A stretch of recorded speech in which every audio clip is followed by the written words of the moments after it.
When you need advice, come to Ben and Kelly. It's Group Therapy on 99.7 DJX. Kelly, you want to tackle this one? Yep, got a message that said, I grew up in Chicago, came to U of L for college. I've lived in Louisville ever since. Yeah. Now I'm dating a girl that's from a different life. It's taking some adjustment. She's from a county in the sticks of Kentucky, far from any other people. She grew up hunting and fishing. Is a true country girl. All right.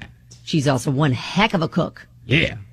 So I grew up on traditional Cuban cuisine, so it's been cool trying all the new things she's throwing at me. All right. The meal she made last weekend was some sort of stew. I think she called it burgoo. Yep, she sure did. It was delicious, but I had questions, and now I wish I hadn't. Why? I was curious what the meat was in the stew. She said it was deer. I asked her if it was something she had hunted herself. She said that actually it was something her neighbor had found off the side of his dirt road. Apparently someone hit it with the car. The neighbor found it, harvested the meat, and then started handing it out. Okay. So basically my girlfriend served me roadkill stew. I was not happy. I've been worried that it was going to make me horribly sick. Thankfully, it did not. But now I'm just wondering, are we too different for one another? I mean, does everyone from the country eat roadkill?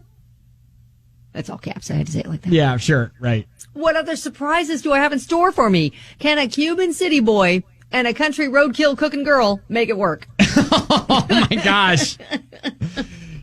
I mean, why not? Why not? I don't know. Maybe we don't ask the questions about the ingredients. Yeah, maybe that's your problem. He said it was delicious. Right. So let's just, again, not ask how the sausage is made. Just enjoy the sausage? Yeah. Maybe, is that what we do? Maybe that's what we do. Because again, she's not a horrible cook. And full transparency, my husband did not marry me for my cooking skills. No, sir. So yeah, I'm sure that there are, and I'll say that not everything that I've ever cooked and not everything that my wife has ever cooked has been a fan favorite, Yeah, I mean, you try some things. Some things work. Others do not. Yeah, I mean, I don't know if this is Ricky texts in. It says, marry the woman. Yes, absolutely. Oh, we had a guy that we worked with, sales manager, who always joked about putting roadkill in his burgoo that he would bring in. He would always, make burgoo, maybe once a year or whatever, and bring it to the radio station. And, and he was like, maybe there's some deer, maybe some squirrel, stuff like that. and, I would eat it, but I was always kind of wondering, is he telling me the truth? Is this, but it was fine, it was fine. So, and I'm sure that there's something in, maybe that your parents have cooked you that maybe she wouldn't necessarily want to put in her body. So I don't know. If you've got a suggestion, I think it's fine. It's a non-issue, but apparently it's enough of an issue that he's coming to, us and wanting your opinion on this. So 502-571-997. It's the Ben Davis and Kelly K Show. Group therapy was an interesting one because we had a listener reach out to us, and he is from Chicago, grew up with traditional Cuban cuisine, started dating a good old Kentucky girl from the sticks, and she introduced him to some Kentucky cuisine. Yeah, and he asked questions, and then he didn't like the answer when he found out the origin of one of the ingredients, the deer meat. Yeah, and so, he was just kind of like, I don't know, like roadkill, like what in the heck? Yeah. And so Blue said, my wife and her family are all first-generation Mexican-American. I've had a lot of dishes that you're not going to find at El Nopal. Consider yourself lucky that you have the opportunity to experience a completely different culture. Oh, there you go. Yeah, that's a really good point of view. I got a text from a listener. My mom hit a deer last year, caused a lot of damage. We took the deer home, butchered it, expensive car repair. Might as well get free meat as long as it hasn't waited on the road too long. Tastes the same. Yeah, there you go. I mean, you cook the dirt right off, right? That's right. That's right. Derek said, my parents used to get beef every year. Sometimes they made a great dish they called minute steak. Later, found out that was code for cow tongue. Yeah, I mean that's not roadkill though, but I get it. But it's like just trying different foods and different cuisines, and you got to understand also.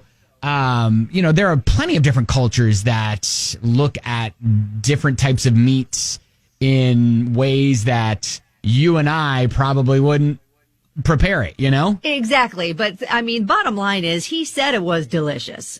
So I think we just go back to the part that she's a great cook. And he should just, maybe just don't ask the questions about how it's made and just enjoy the taste. And I feel like they can really continue learning from each other and enjoying that. Yeah.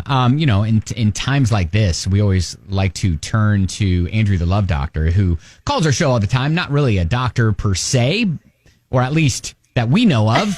He says that he is. And that's all that we need, right? All right. So what is your take on this? If this is the worst thing that he comes in contact with this woman, then I think he's in good shape. I think he just lets it go. It's not a deal breaker. Right. And just enjoy the ride, man.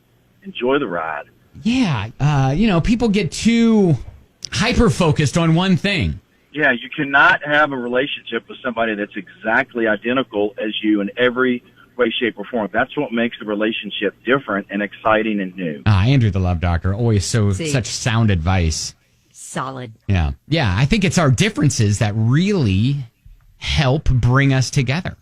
I mean, not too many differences, but I think you have to kind of agree about ideological things for it to be a successful thing. But, as far as foods and different cultural stuff, I think that can be, add a lot of flavor to the relationship. Yeah, 100%. So, but man, I keep ever since he sent us this, I kept thinking back to Tom and going, I miss Tom's burgoo. I know I miss Tom's burgoo. And then when he was joking about roadkill, was he really joking probably not. Yeah, he probably really was. Probably not. Picking up a squirrel off the side of the road. You know what that is though? That's recycling. That is being very resourceful. It's a circle of life. 100% it is. All right, so I think we're good here, and I don't know. Maybe we can use Facebook as an opportunity to throw some great burgoo recipes out, or any sort of thing like that. Who knows? Sandy says, fun fact, Tennessee lets you keep whatever animal you hit. Roadkill is considered your property. Yeah, I think it's the same here in Kentucky? I think it's the same in Indiana. I don't know about Kentucky, but I'm pretty sure Indiana's the same way. So we'll see. There you go. Yeah, there you go. All right. Well, hey, thanks for coming to us. And look, enjoy your Kentucky girlfriend. Enjoy her. She sounds awesome. Yeah. On 99.7 DJX.